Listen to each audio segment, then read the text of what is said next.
So the Pure is obviously a rebuildable APV. It is made from all aluminum. It's available, so there's a limited edition one that's got the iHybrid logo on there. The standard one has like a power symbol on it.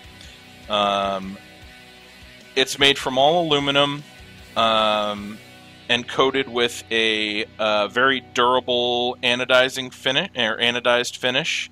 It takes 18490/500 batteries, and it has the self-adjusting switch, so you don't have to make any changes with any screws on the inside to get it to fit with whatever battery you're using. I've tested a few different ones. In fact, I tested a flat top 18500, I tested a AW 18490, and I tested an eFest 18500, and all three of them fit with slight variations in the throw and no battery rattle, as you can see, or hear rather. And it's 99 bucks, and it's available from a number of different retailers, or it will be available from a number of different retailers. Here is the link to iHybrid mods.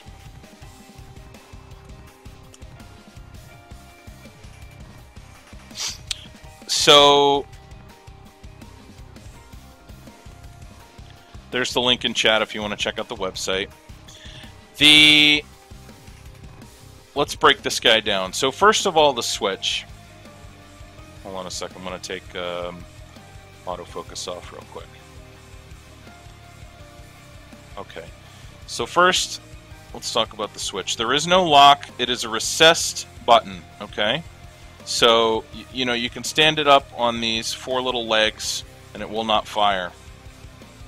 As you can see, the button goes in as I unscrew this because it's a double spring. So this gets pushed down as the switch is screwed into the mod, and self-adjusts based on the length of the battery. And then you can press this in, as you can see, and that will, when this is pushed down, the button will raise and lower the brass contact that you see here. Okay, the switch is all aluminum. It's got a machine finish on it, or a brushed finish. You've got the iHybrid logo on the bottom of the switch as well. Alright, and like I said, it's got the four little legs. And the amount that the button sticks out, and I guess not really the amount of throw, but the amount that the button is recessed will be based on the size of the battery that you use, the length of the battery that you use. Okay. Inside, you have, probably can't see in there, but there's a brass contact screw in there. I don't know, I should have a flashlight I could shine in there to show you. But it's got a brass contact screw. Underneath the hood, as you can see, it's got a pretty nice clean line there. The first time you get one of these, be careful taking the top off because it is very, very snug. What you're going to want to do, and I believe all of them sold from this point on, are going to be lubricated with a little bit of VG or PG, and also with some e-liquid. What I did was I just put a little bit of e-liquid on those O-rings on the top and on the bottom there, those two O-rings, because the way that they fit inside here is very, very tight. It's a good thing because it doesn't leak at all, and the top cap doesn't pop off in your pocket, but the very first time you take it off, it is very, very snug. Okay. The inside of the top cap you can't really see because there's not really a whole lot of light going in there, but it is a reduced chamber on the inside of the top cap, and then you have the two places where the O-rings fit. There's grooves near the top at the base of the addy deck, and then down here on the bottom as well you can see that little groove right there. Okay, as you can see, this is the iHybrid logo version. Like I said, the other one is the power symbol. Okay, no issues with any of the drip tips fitting in there. Let's take a look under the hood.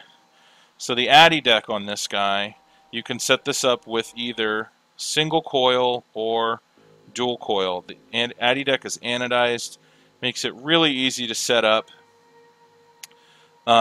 because you don't have to deal with issues with top coil hotspots because you've got the wick pressing too hard up against the inside of your wick hole and causing a short within the wick hole, which is the most common cause of top coil hotspots, in case you didn't know that. I've got this set up with flat canthal, which I thoroughly enjoy. There's enough room that you can open the positive screw up enough to get the flat canthal in there nice and flat, as you can see. And you can set this up single coil, dual coil if you want to. Let's see. You've got the two opposing negatives there, as you can see. Let me pop the top back on. Let's see. And you can see through the window here so that you can line your wick up. You actually can see it right through the center of the little eye. That's where my wick is, lined up with the air hole there. And just make sure that's lined up nice. Beautiful. So that's the close-up.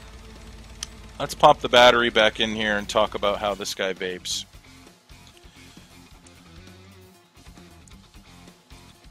Actually, we'll talk about the construction first. So, it is 100% aluminum, pretty much. I mean, the contacts are not aluminum, but the body of the device, the switch, all aluminum. The body is all anodized. The top cap is all anodized. The Addy deck is anodized as well. So it is pretty light. 18500, so the battery life on it is decent. It's a little taller, obviously, than an 18350, but it's still pretty compact.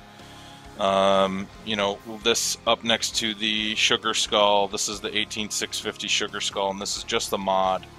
You can see that it's not, the top of the bottom cap line is right here on the Pure, so it's not too much taller. And it vapes fantastic, I have to say. It hits really hard, just like everything that I've ever used from iHybrid mods. Let me take a drag.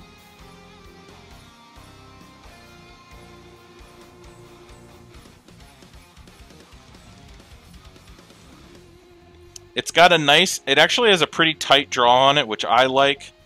And faceless, correct me if I'm wrong, but I believe it's a 1.2 millimeter air hole.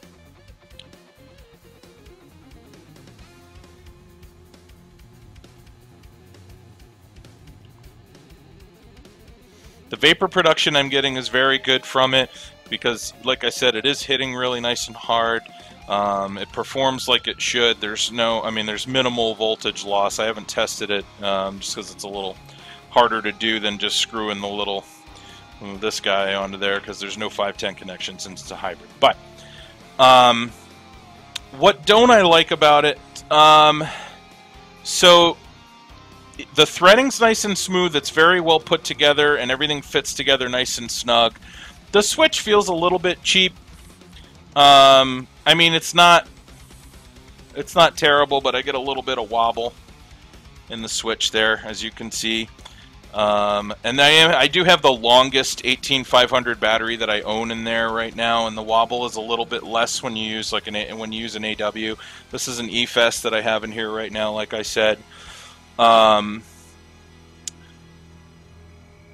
mean, other than that, and the top cap being a little too snug when you first get it, but like I said, they're going to be lubricated from this point forward. That was just a first batch thing.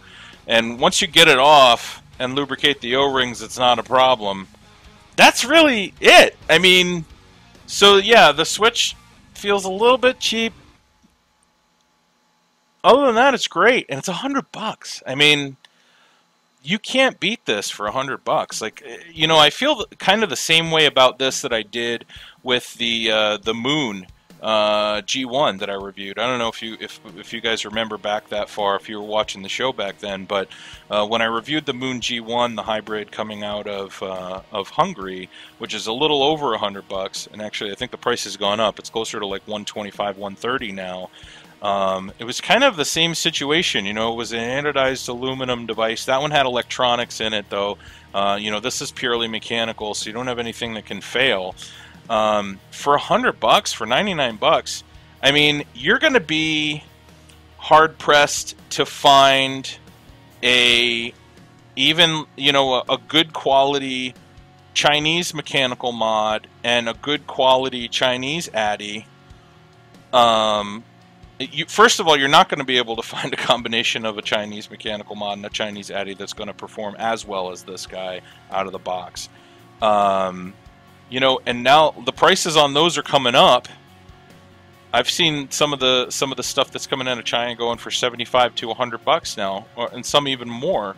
And you have an American-made, high-quality hybrid that's built for the working man. The top cap is not coming off of this thing while it's bouncing around in your pocket, and for $100, I mean, you can't beat it. That's the bottom line. You know, for the couple of little things that bugged me about it, like I said, with the switch and the top cap being tight when I first got it, that's it. I mean, there's stuff that, God, look at the Somnium Hybrid. It's like $280, and this thing blows it out of the water.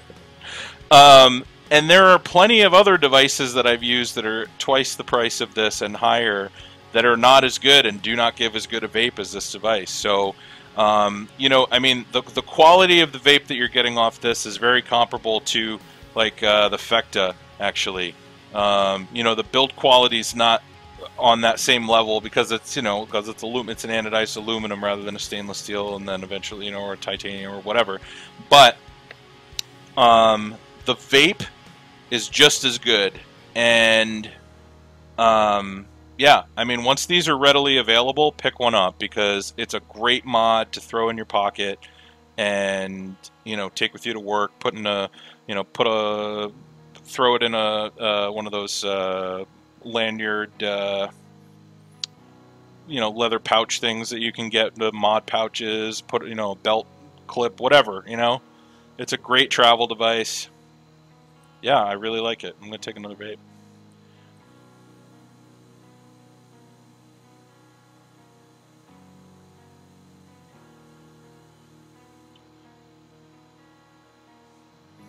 And another.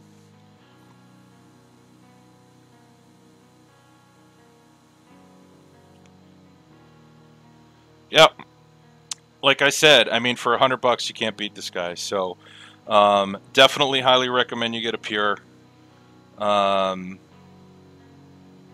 Because I cannot think of a better way to spend $100 if you're looking for a reasonably priced, good quality device. So there you have it.